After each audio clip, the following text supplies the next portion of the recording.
Salam sejahtera, salam selamat siang buat kita semua, salam dan bahagia. Yang pertama saya berterima kasih kepada rekan-rekan semua karena telah meluangkan waktu dan bersedia mengikuti kegiatan sosialisasi penerapan budaya positif. Yang kedua, secara khusus saya berterima kasih juga kepada Bapak Kepala Sekolah yang telah mendukung kami CGP dari awal hingga pada saat ini, termasuk dalam sosialisasi pada kegiatan hari ini. Kita akan melaksanakan sosialisasi budaya positif dan kita awali semua rangkaian kegiatan kita pada hari ini di dalam doa. Dan doa ini akan dipimpin oleh Ibu Maya. Kepada Ibu saya persilakan.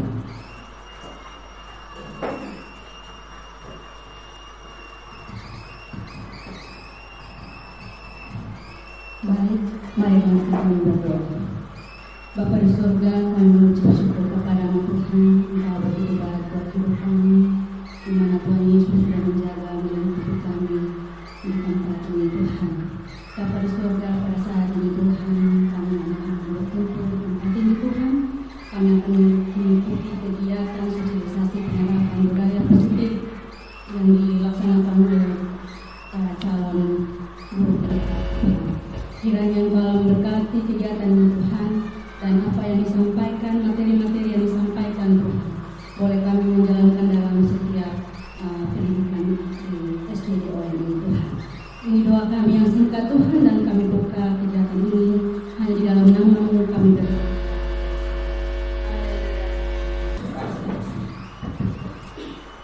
Baik, jadi sesuai dengan materi sosialisasi kita pada hari ini, yaitu penerapan budaya positif. Jadi kegiatan ini secara pribadi buat CGP adalah sebagai tugas dari modul 1.4, tetapi tugas ini kami disuruh membuat sosialisasi kepada rekan-rekan dalam satu lingkungan atau satuan pendidikan dengan tujuan yaitu menyampaikan materi budaya positif kepada rekan-rekan semua, kemudian menyatukan persepsi, mempersiapkan aksi nyata budaya positif. Jadi sesuai dengan komitmen yang kita bangun dengan pihak kementerian, bahwa bukan hanya kami CGP yang melakukan setiap hal-hal baru yang kami dapat, tetapi kami berkolaborasi dengan rekan guru semua, kita sama-sama menerapkannya di sekolah atau di kelas kita masing-masing. Ya. Ini berkolaborasi menerapkan aksi nyata satuan pendidikan. Ya, kita masuk pada materi budaya positif. Kalau kata budaya ini kita sudah pernah baca, sudah pernah dengar ya. Secara etimologis itu budaya adalah pola hidup yang menyeluruh. Ya. Kalau dalam kamus besar bahasa Indonesia, budaya adalah sebuah pemikiran, akal budi atau adat istiadat. Jadi budaya ini adalah sebuah tingkatan yang paling tinggi. Sebuah budaya itu terbentuk itu membutuhkan waktu yang lama dan proses yang panjang. Budaya itu di sini dibilang kompleks karena dia terbentuk dari pertama ada coba-coba dulu. Coba-coba dari kebiasaan yang konsisten menjadi karakter yang dilakukan menyeluruh dan dijadikan adat istiadat itu yang dinamakan budaya. Nah, sekarang dalam konteks pendidikan kita akan menerapkan budaya positif di kelas atau sekolah kita masing-masing. Ya. Jadi budaya ini kita harus mulai perlahan-lahan dan tidak bisa langsung jadi, tapi kita memulainya dengan aksi nyata dan langkah awal yang baik supaya kita bisa sampai kepada budaya positif. Ya. Jadi untuk dapat melaksanakan budaya positif itu harus ada hal-hal yang dipersiapkan. Bukan kita langsung terapkan saja, tetapi harus ada sekolah perlu menyediakan lingkungan yang positif. Itu yang pertama. Yang kedua, aman nyaman, agar murid mampu berpikir, bertindak, mencipta dengan mereka mandiri dan bertanggung jawab. Artinya bahwa dalam lingkungan sekolah itu ada tata krama, ada sopan santun yang baik, ada kasih sayang yang terjalin, sehingga anak-anak itu merasa aman dan nyaman dulu. Baru kita bisa masuk ke unsur-unsur atau aspek-aspek dari budaya positif. Ya, jadi pola dasarnya adalah lingkungan yang positif.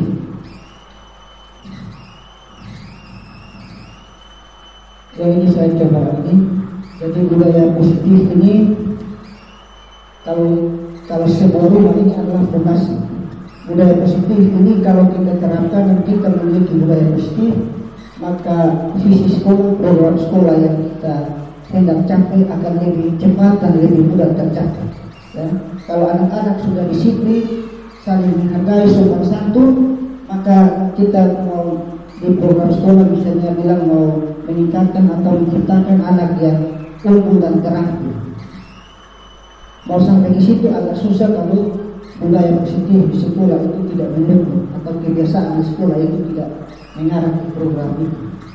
Kemudian budaya positif ini adalah implementasi dari filosofi pemikiran Ki Hajar Dewantara. Ya.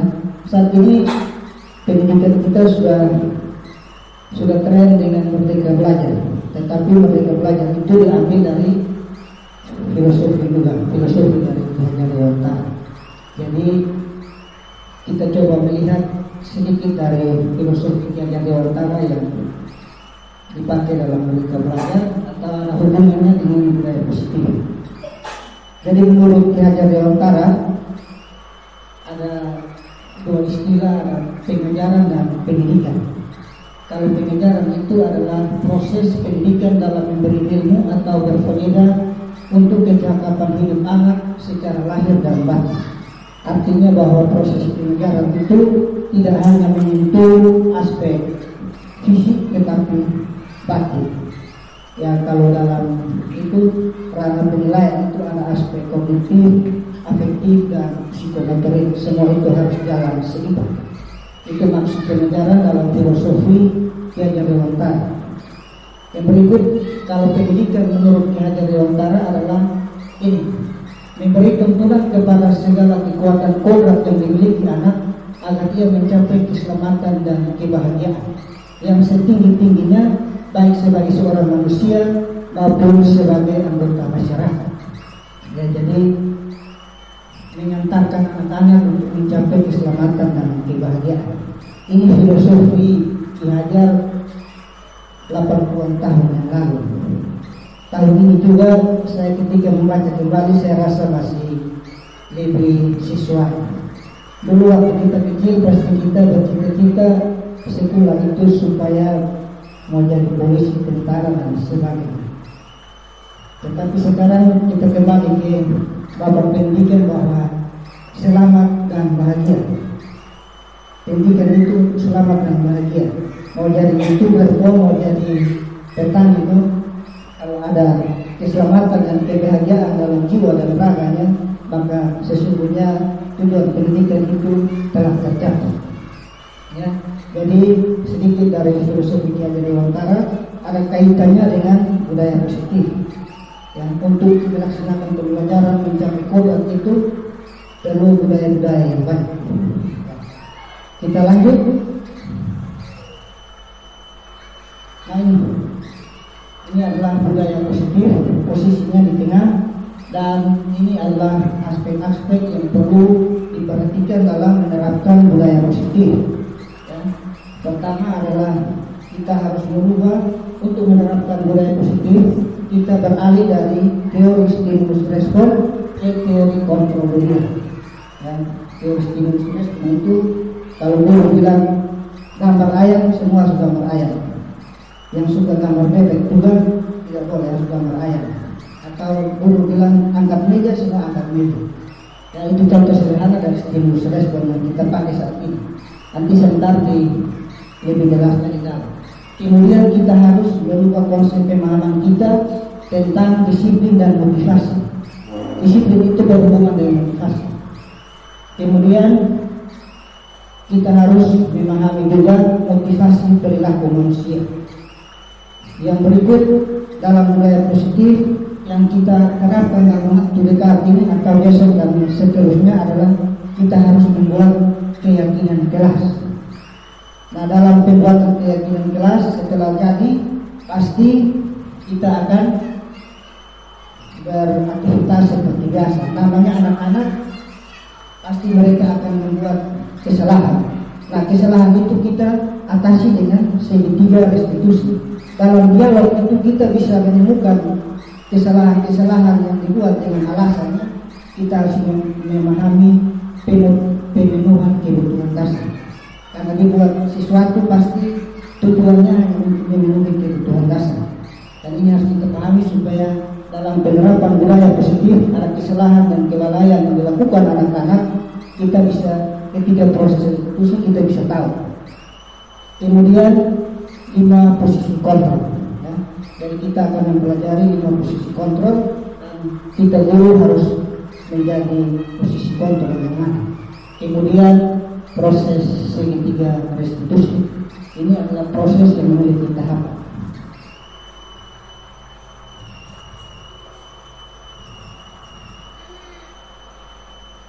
Yang pertama, kalau kita ingin menerapkan budaya positif, kita harus merubah paradigma berpikir kita. Saat ini paradigma yang kita pakai stimulus respon. Sedangkan dalam budaya positif kita berpindah ke teori kontrol dunia. Dalam teori stimulus respon yang kita pakai saat ini, realitasnya kebutuhan kita sama, ya. Sedangkan teori kontrol dunia, realitasnya kita melihat kebutuhan anak-anak itu berbeda, ya, karena anak-anak itu lahir dengan minat, bakat dan kreativitas yang sudah ada memang sesuai dengan cara bahwa kodrat. Nah, itu dalam teori kontrol kita tidak bisa memperlakukan anak yang minatnya berbeda dengan cara yang sama, tetapi atau masalah yang berbeda kita selesaikan dengan hal yang sama, langsung mengukur.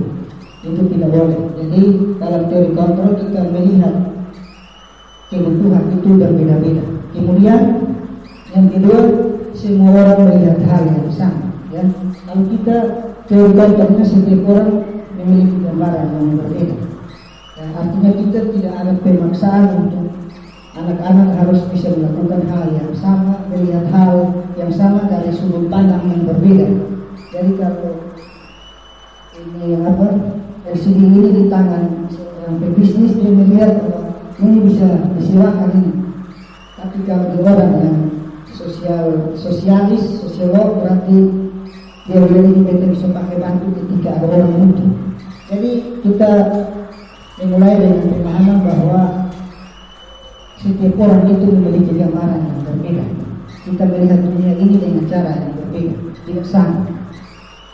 Yang berikut kita mencoba mengubah orang agar berpandangan sama dengan kita. Ini lebih fatal lagi, ya.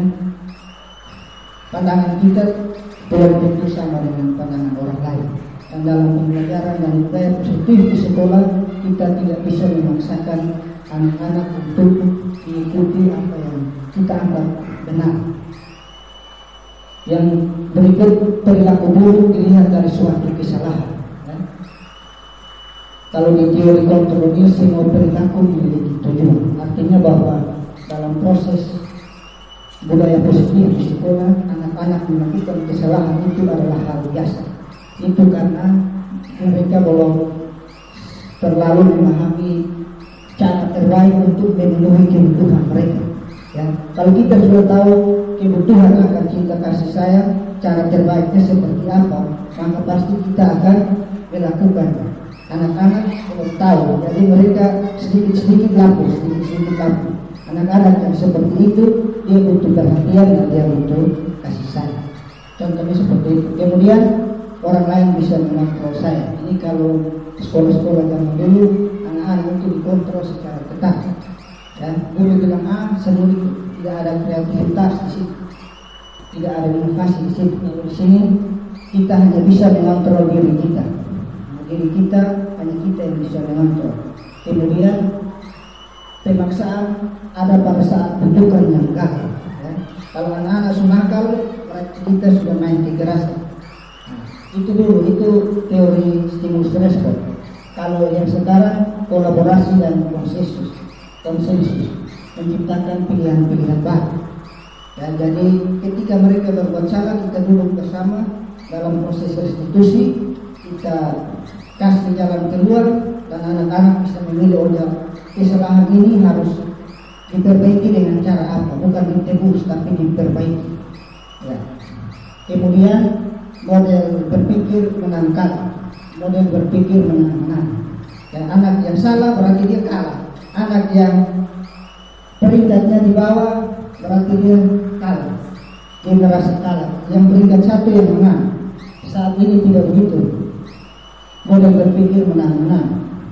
Pada kenyataannya bahwa setiap anak itu punya minat bakat dan keahlian yang berbeda-beda. Kalau di pendidikan kita awalnya memperlakukan yang nilainya bagus saja, yang peringkat yang itu, sekarang tidak begitu. Semuanya harus dikorek potensinya sehingga ke depan semuanya bisa bermanfaat dan berguna untuk bangsa dan negara dan diri sendiri. Ya. Jadi saya ingat di Lekona Pak Ben bilang dulu yang selalu peringkat dong, sekarang menjadi orang hebat. Dulu yang peringkat dong, sudah jadi mana? So kurang berhasil. Ya itu karena bisa juga imbas dari sini menangkal. Harusnya kita berpikir semua anak itu adalah unik, ciptaan Tuhan yang mulia dan semuanya pasti punya keahlian khusus yang belum tersentuh. Ya. Itulah paradigma berpikir kita untuk kita ubah dalam pemahaman dan mindset kita supaya dalam penerapan budaya positif tidak terjadi kekeliruan. Yang kedua, konsep disiplin dan motivasi. Teman-teman, kalau di negara kita atau budaya kita menganggap bahwa disiplin itu adalah tindakan yang kita lakukan kepada orang lain supaya dia bisa berubah atau menjadi lebih baik. Ya. Jadi di Indonesia kan ada peraturan terlalu banyak. Atau di sekolah terlambat kena hukum supaya besok jangan terlambat lagi. Ya. Anak-anak buang sampah pada tempatnya. Kalau tidak buang sampah pada tempatnya dapat hukum. Nah, ini adalah konsep disiplin yang salah. Yang kita pakai saat ini, kita coba lihat dari Ki Hajar Dewantara bahwa menciptakan murid yang merdeka syarat utamanya harus disiplin yang kuat. Disiplin yang dimaksud adalah disiplin diri yang memiliki motivasi internal. Artinya motivasi yang benar. Anak-anak buang sampah pada tempatnya karena lingkungan yang bersih itu membuat kita aman dan nyaman. Itu adalah motivasi yang benar. Kalau kita sampaikan seperti itu, anak-anak datang tepat waktu karena datang tepat waktu, hadir lebih awal di kelas membuat anak-anak lebih aman dan nyaman ketika belajar. Itu adalah motivasi yang benar. Motivasi itulah yang bisa membuat orang memiliki disiplin yang benar. Jadi motivasi itu juga harus benar dan harus kita sebagai guru harus memfasilitasinya supaya anak-anak memiliki motivasi yang benar. Mereka masih kecil-kecil begini, tidak mungkin tiba-tiba motivasi muncul dari dalam diri, tetapi guru perlu membantunya dengan cara-cara yang benar. Jadi ini ada 3 motivasi. Yang pertama, kita melakukan sesuatu atau melakukan tindakan disiplin karena kita ingin menghindari ketidaknyamanan atau hukum. Yang kedua, kita melakukan sesuatu itu karena ingin mendapatkan penghargaan. Dan yang ketiga, kita melakukan sesuatu karena ingin dihargai dan memiliki nilai diri yang baik. Nah, ini yang perlu kita tanamkan. Disiplin yang baik akan lahir dari motivasi yang itu. Jadi seperti tadi, anak-anak datang terlambat dapat hukuman, maka anak-anak akan melakukan itu hanya untuk menghindari hukuman. Dan ketika tidak ada hukuman dan tidak ada yang memantau, pasti dia akan melanggar. Kemudian anak-anak datang tepat waktu, dan datang tepat waktu itu adalah anak-anak yang baik, anak-anak yang hebat. Ya itu bisa saja, tapi anak-anak jangan sampai mereka hanya mau melakukan karena ada penghargaan. Ini juga salah. Atau anak-anak bapak ibu di rumah suruh belajar, dia tidak mau. Ibu bilang nanti ranking 1 saya bapak atau mama beli kasih sepeda 1. Bisa saja dia belajar sekuat tenaga, karena beli kasih sepeda itu adalah motivasi yang ini. Anak mau belajar karena supaya dapat sepeda, mendapatkan penghargaan dan nilai. Nah, setelah tidak ada hadiah lagi bisa juga dia tidak mau belajar. Jadi motivasi yang baik ini, ya kamu harus belajar karena kamu itu harus jadi orang yang pintar, yang hebat, yang harus datang tepat waktu karena supaya tidak tergesa-gesa dalam belajar. Itu adalah contoh dari motivasi ini. Dan motivasi ini ketika ada dalam diri anak, maka disiplin positif, disiplin itu ada guru atau tidak, dipantau atau tidak, disiplin itu akan ada dalam diri anak. Yang berikut ini yang harus kita lakukan di dalam kelas. Dulunya kita bilang peraturan kelas dan tertib.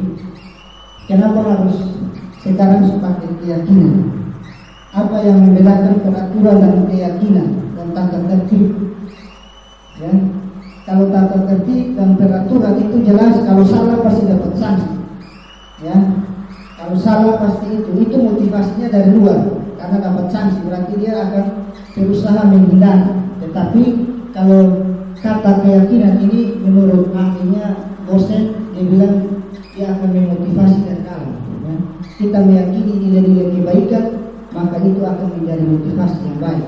Menghargai, menghormati, saling tolong menolong itu adalah prinsip-prinsip yang universal. Ya, menolong itu dia katanya menembus semua suku, semua bangsa, semua negara, tidak suku tertentu, bangsa tertentu dan negara tertentu. Makanya keyakinan kelas itu dibilang harus dibuat dengan kata-kata yang universal. Yang berikut ini pembentukan keyakinan kelas. Tidak, kata-katanya tidak perlu terlalu banyak. Kita langsung mencontohnya saja. Intinya bahwa pernyataan dalam keyakinan kelas itu bukan pernyataan negatif. Jangan membuang sampah pada tempatnya, kita rubah kepada buanglah sampah pada tempatnya. Jadi ini saya akan contoh. Ini ada keyakinan kelas. Kalau kita mau buat, kita pakai yang ini, hanya pakai 3 topik saja. Hormat, bekerja, diterima dan menerima. Dari sini misalnya hormat, kami menyadari bahwa sangat penting untuk menghargai orang lain dan barang dari orang lain. Ini sudah mencakup banyak hal. Datang tepat waktu itu artinya menghargai sesama. Simpan barang pada tempatnya adalah menghargai barang, menghargai diri sendiri dan juga barang milik orang lain. Jadi kita buat keyakinan kelas supaya anak-anak ketika berbuat salah kita bisa lakukan restitusi dan kembali ke keyakinan kelas ini. Ini adalah contoh-contohnya, nanti ketika di kelas kita bisa sesuaikan. Dan caranya kita kalau mau buat keyakinan kelas, kita berdiskusi dengan siswa, mungkin dibagikan kertas-kertas kecil, suruh mereka tulis apa yang diinginkan, dikumpul kembali, dan guru wajib untuk meninjau kembali kata-kata tersebut, dirubah kembali supaya menjadi kata yang baik.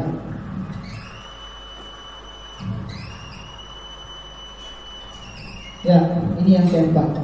Jadi dalam penerapan budaya positif, keyakinan kelas, anak-anak pasti salah. Nah, dalam proses restitusi kita akan melakukan restitusi.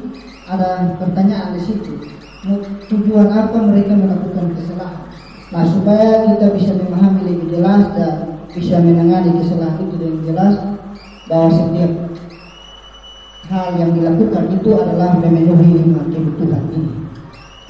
Jadi kebutuhan bertahan hidup ini artinya kebutuhan akan makan minum, kebutuhan cinta dan kasih sayang ini kebutuhan psikologis, kebutuhan mencintai dan dicintai, gitu. Itu kebutuhan akan penguasa. Ini adalah menjadi kompeten, terampil dan juga mau diakui orang lain. Setiap manusia gitu mau kompeten, terampil dan mau diakui orang lain. Kemudian ada kebutuhan tentang kebebasan. Setiap manusia ingin menjadi orang yang otonom, pribadi yang otonom, bebas dengan berbagai pilihan. Ya. tidak hanya monoton pada. Jadi kalau anak-anak mereka juga monoton, mereka juga butuh kebebasan. Mereka perlu metode pembelajaran yang diganti-ganti, metode pembelajaran yang menarik. Kalau setiap hari yang sama, mereka juga merasa kebebasan mereka terhibur, kebutuhan akan kebebasan mereka bisa terhibur. Kemudian kesenangan, ini kebutuhan kalau anak-anak berarti kebutuhan untuk bercanda tawa, bermain. Orang besar ini kan bisa refreshing, itu biasanya shopping, itu bisa masuk kebutuhan kesenangan. Nah, untuk lebih mendalam memahami 5 kebutuhan ini ada sebuah persoalan seperti ini. Ya. Ibu Ambar, guru wali kelas 2A SD Pelita Hati sedang bingung menghadapi pula salah satu muridnya di kelas. Ini anak nama Doni. Beberapa anak di kelas 2A telah datang padanya dan mengeluhkan Doni yang sering kali meminta bekal makan siang mereka dengan paksa. Sampai di situ saja. Dari sini kita jadi guru, kita tanya, pasti ada banyak yang tinggi. Kita tanya, kalau yang pertama kita tanya, kenapa Doni kamu ambil bekal makan siang teman kamu? Kalau dia jawab bilang, saya tidak bawa bekal, berarti itu dia sedang berusaha memenuhi kebutuhan untuk bertahan hidup. Ya. Kemudian kalau Doni jawab bilang, saya sengaja ambil makan itu supaya saya dipanggil ibu atau saya dilaporkan ke orang tua. Artinya bahwa itu berarti dia butuh akan kasih sayang, dia butuh kasih sayang kalau gitu. Kemudian kalau dia bilang saya ambil makanan Doni ini supaya Doni tahu kalau saya ini yang paling hebat di kelas, atau supaya Doni takut atau teman yang lain takut kepada Doni, itu Doni sedang memenuhi kebutuhan akan pengusaha. Dia mau menguasai teman-temannya tapi dengan cara yang salah.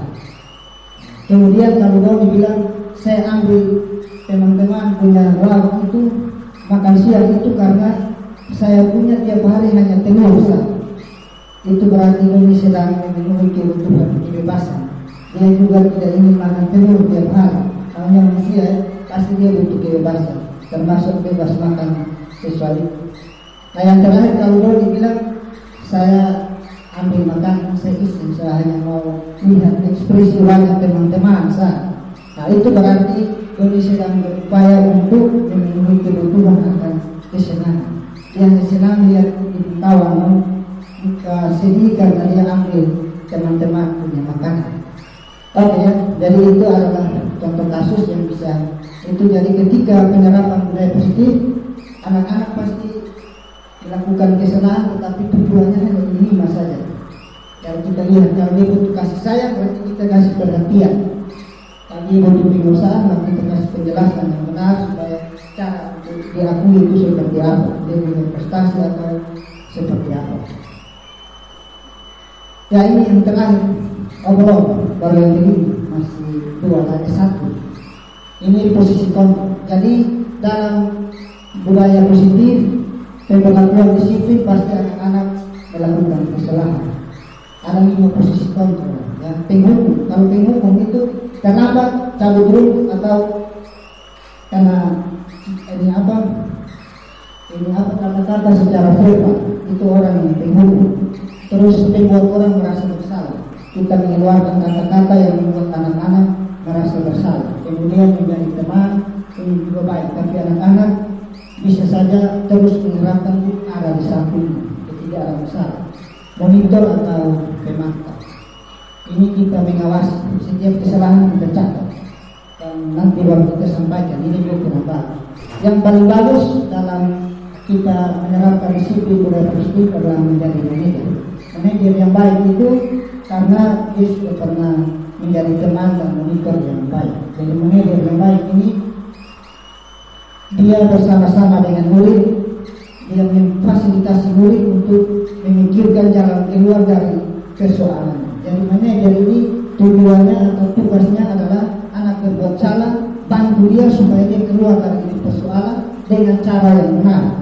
Ya, kalau dia mengotori meja, maka kita bantu dia supaya bagaimana caranya meja ini kembali seperti semula. Maksudnya manajer itu seperti itu. Kalau dia terlambat, kita harus cari tahu kenapa dia terlambat. Lalu kita arahkan dia supaya dia bisa seterusnya dia tidak terlambat.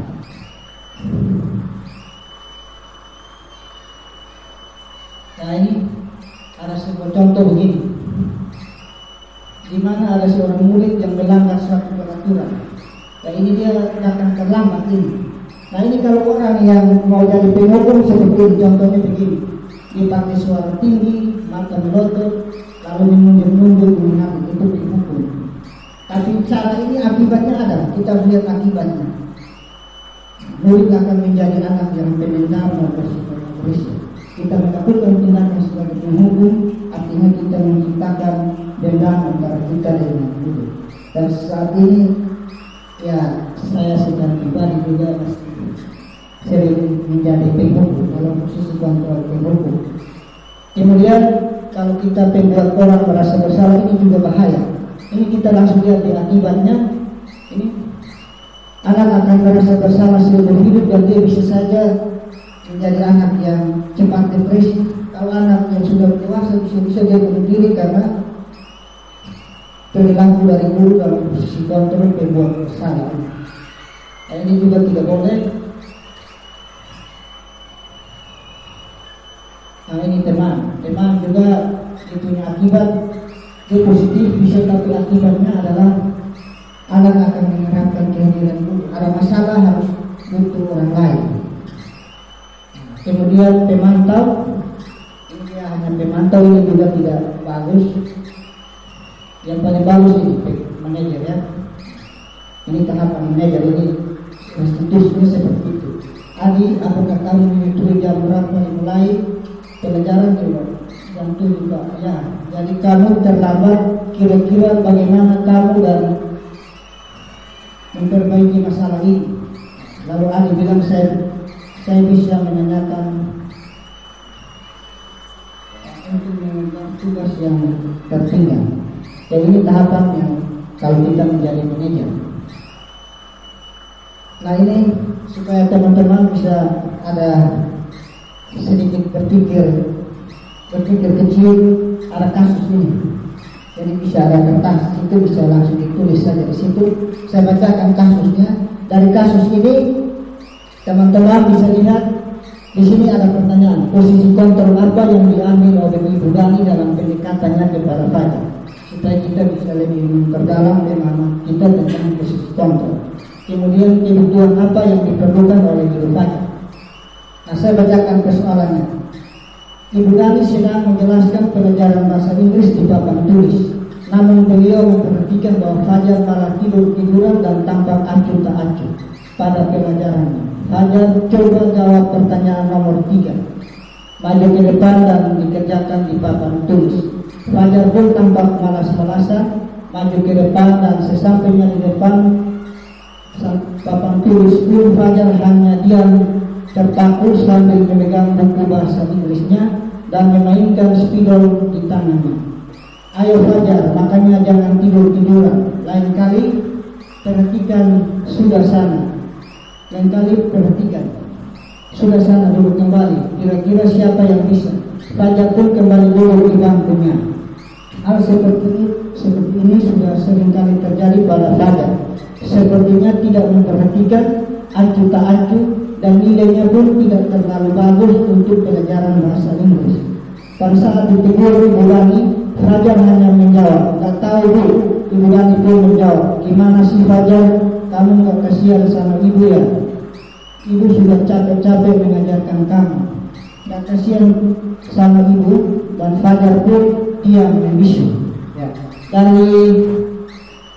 Dari kasus ini kira-kira menurut teman-teman posisi kontrol sebagai apa yang sedang diambil oleh Ibu Dani dalam pendekatan ini, persoalan ini? Ibu Dani sedang ambil posisi kontrol yang mana? Kemudian yang kedua, kebutuhan apa yang diperlukan oleh Fajar? Nah, Teman-teman masih ingat 5 posisi kontrol kan? Dari persoalan ini kira-kira secara lepas ada yang bisa bantu jawab posisi kontrol apa yang sedang digunakan Ibu Dani dalam kasus ini?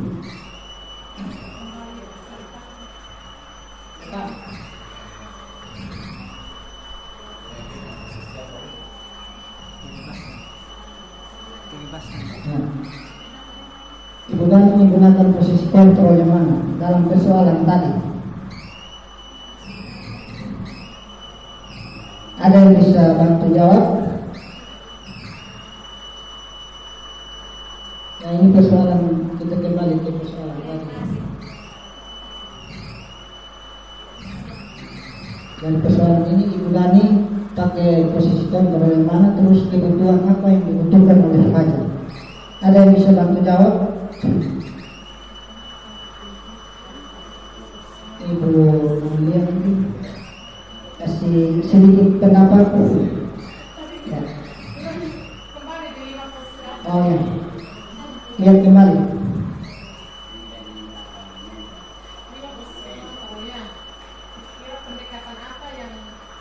Dipakai oleh Ibu Anwar. Itu sudah dalam posisi manajer atau masih dalam penghukum, pembuat bersalah, pemandu atau menjadi monitor atau pemantau.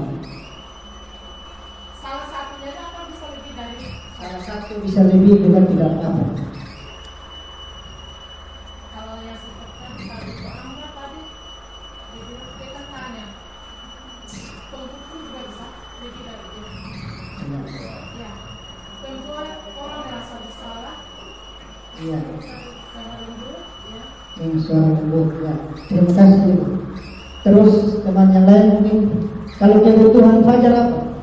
Dia kayaknya Itu hanya diperlukan Fajar. Kasih sayang ya. Ya. Nah kalau gitu kita lihat langsung ini posisi kontrol. Yang pertama adalah betul ya, kita kasih aplaus buat Ibu Amelia. Jadi membuat orang merasa bersalah itu karena Ibu Dani mengucapkan kalimat gimana sih Fajar kamu gak kasihan sama ibu ya. Nah itu adalah kata-kata yang membuat orang merasa bersalah. Terus penghukum karena Ibu Dani melihat dia sudah tidur, suruh dia kerja di papa, itu adalah bagian dari penghukum. Kemudian kalau kebutuhan Fajar tidak tidur, itu dia butuh kesenangan ya. Kemudian dia butuh juga kebebasan, dia butuh metode pembelajaran bervariasi supaya dia jangan tidur di kelas ya. Itu sesuai dengan 5 kebutuhan tadi ya. Setiap persoalan yang timbul kembali ke 5 persoalan tadi. Yang terakhir adalah segitiga restitusi. Restitusi ini adalah kegiatan untuk memperbaiki kesalahan sama-sama dengan anak, dan ini memperbaiki kesalahan mereka sehingga kembali kepada kelompok ya. Ini adalah restitusi ini. Restitusi ini adalah tahapan. Caranya menggunakan tahapan. Ciri-cirinya seperti ini. Restitusi itu bukan untuk menebus kesalahan ya. Jadi restitusi itu adalah memperbaiki kesalahan. Setiap orang pasti berbuat salah, namun cara terbaiknya adalah dengan memperbaiki. Restitusi memperbaiki hubungan. Restitusi adalah tawaran bukan paksaan. Jadi ketika dalam tahapan proses restitusi kita memberikan tawaran. Kalau kamu merusakkan baju teman atau membuat rontok kancing baju teman kamu, maka kira-kira guru harus menawarkan caranya seperti apa supaya bajunya kembali baik. Bukan kita langsung hukum dia atau kita itu. Kita berdialog dengan dia supaya dia sendiri ya mengutarakan solusi. Karena sesungguhnya dari budaya positif ini kita kasih menanamkan anak-anak cara untuk mengatasi masalah sendiri ya. Kemudian restitusi melihat ke dalam diri, restitusi mencari kebutuhan dasar yang mengatasi. Jadi kebutuhan itu harus dilihat, ditanyakan supaya kebutuhan mana yang dibutuhkan itu yang diberikan. Dan kalau dia butuh cinta kasih dan cinta dan kasih sayang, maka tidak mungkin kita kasih dia makan minum atau kebutuhan untuk bertahan hidup. Ya, kemudian restitusi ini adalah cara paling baik, dan seterusnya ini adalah ciri-ciri restitusi. Nah, ini ada 3 langkah restitusi: menstabilkan identitas. Dan di sini ketika kita panggil anak-anak, kita berikan motivasi dan penguatan supaya dia tidak merasa takut dan tidak merasa sangat bersalah, karena kesalahan itu bisa diperbaiki. Setelah dalam tahap ini baru kita tanya, kenapa bisa lakukan itu, kenapa datang terlambat. Oh, karena saya tadi malam nonton TV. Berarti dia datang terlambat karena dia malamnya dia memiliki kebutuhan akan kesenangan nonton. Nah, supaya dia jangan datang terlambat, kita harus memberikan restitusi atau nasihat dan motivasi itu mulai dari kalau dia itu malam itu nonton jam berapa, jam 4 tidur supaya besok datang sekolah itu. Kemudian yang terakhir ini kita kaitkan dengan keyakinan keras yang sudah kita buat. Kita semua memiliki motivasi internal. Jadi ketika kesalahan yang sudah dibuat itu dihubungkan kembali dengan keyakinan keras. Keyakinan kelasnya bahwa datang harus tepat waktu atau bagian dari saling menghormati. Maka dia harus kembali ke situ. Baik, jadi ini segitiga restitusi ini kalau sebagai manajer, guru maupun kepala sekolah dalam melakukan tindakan disiplin perlu menggunakan ini supaya cara-cara ini bisa membuat anak-anak lebih perubahannya secara ketat atau tidak hanya berubah sementara, tetapi dengan institusi yang benar juga yang positif akan diterapkan secara baik. Mungkin hanya itu saja penyampaian dari saya tentang materi sosialisasi penerapan budaya positif, dan mungkin ada sedikit tanggapan dari teman-teman atau bapak kepala sekolah. Saya persilakan. Mungkin ada yang mau berikan, kalau pertanyaan juga boleh, kita sama-sama diskusi. Tetapi kalau yang mau memberikan penguatan dan sebagainya, saya juga persilakan. Dan mungkin dari teman-teman ada yang mau bertanya atau memberikan penguatan, waktu dan tempat saya persilakan.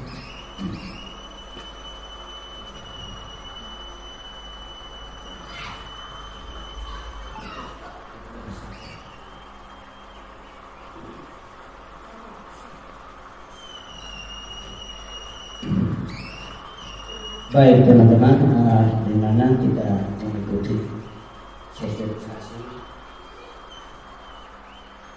yang ada. Jadi ada beberapa hal yang perlu kita sama-sama menyadari, yang dimana teman-teman sendiri sudah bisa baca ini langkah-langkah yang harus kita tempuh untuk menyadari sesama, bahkan terlebih anak didik kita. Memang di awalnya sudah dikatakan bahwa paradigma lama itu banyak hal yang tidak sesuai dengan perkembangan sekarang. Justru perkembangan sekarang ini membuat kita bisa berpikir yang lebih baik lagi, yang lebih baik bagaimana kita melaksanakan tugas dan tanggung jawab kita sebagai pemimpin di kelas atau pendidik. Karena semua yang kita baca itu bisa membuka pikiran kita untuk bagaimana ke depan melakukan sesuatu yang bisa menyenangkan hati daripada anak-anak kita, sehingga mereka terus merenungkan juga bahwa yang dimana dilakukan itu salah, tetapi guru berusaha bagaimana supaya untuk menyenangkan hati mereka, sehingga seperti yang tadi terakhir dikatakan bahwa membuat sehingga orang itu merasa dirinya bersalah ketika disampaikan. Apalagi dikatakan bahwa tidak kasihan sama ibu. Cara seperti ini itu memang satu langkah positif kalimat-kalimat positifnya utarakan. Nah, inilah yang harus kita belajar. Maka dari awal penguatan itu Bapak selalu katakan bahwa harus belajar. Belajar itu artinya dari semua segi. Jadi kita belajar, bukan dalam arti kita sebagai pemimpin kita sudah merasa bisa, tapi tidak. Sebagai pemimpin juga banyak kelemahan. Nah, justru itu kita belajar untuk mengikuti perkembangan yang sedang kita hadapi. Nah, kita bersyukur kepada Tuhan bahwa dengan kedua teman ketika mereka sudah berhasil di dalam kegiatan guru penggerak dan disampaikan kepada kita, ini kita bersyukur. Mungkin waktu-waktu lalu apa yang kita kerjakan pasti tidak sesuai dengan yang diharapkan pendidikan zaman sekarang ini. Tetapi dari itulah kita belajar untuk bagaimana supaya perkembangan pendidikan ke depan ini lebih maju dan lebih efektif di dalam kita melaksanakan tugas dan tanggung jawab kita. Baik itu sedikit harapan dari Bapak untuk kita semua. Tuhan Yesus berkati. Terima kasih atas masukan dan peringatan dari Bapak Kepala Sekolah SD Negeri Yawai. Dan selanjutnya mungkin ada teman-teman yang mau menyampaikan pendapat ataupun memberikan penguatan, mungkin saya berikan kesempatan.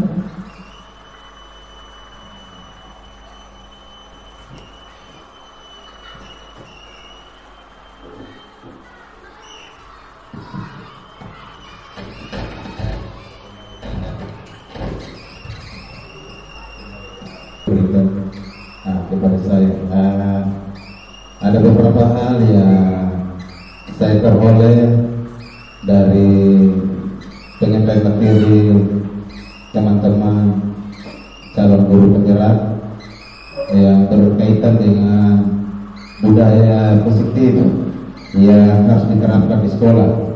Jadi secara pribadi saya sebagai seorang guru yang saya jalankan, yang saya terapkan di sekolah atau kepada siswa, menurut saya baik.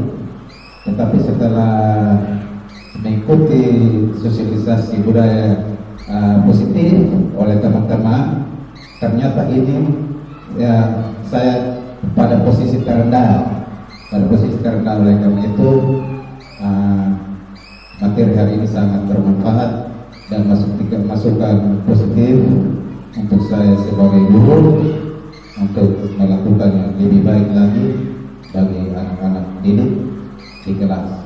Mungkin ini saja. Terima kasih waktu saya kembali. Baik, jadi saya ucapkan terima kasih kepada Bapak Is karena setelah mendapatkan materi ini, Pak Is langsung berpikir cepat dan langsung menyampaikan. Itu adalah bagian dari refleksi. Ketika kita belajar budaya positif, kita juga harus belajar untuk berefleksi. Apakah kita sudah bisa menerapkan ataukah tindakan kita selama ini sudah mendukung tercapainya budaya positif atau belum.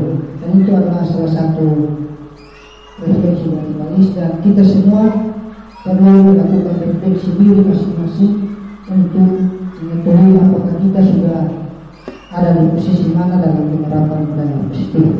Terima kasih kepada teman-teman semua, terima kasih kepada kepala sekolah dan kita semua, karena kita sudah sampai di bagian akhir dari kegiatan sosialisasi ini.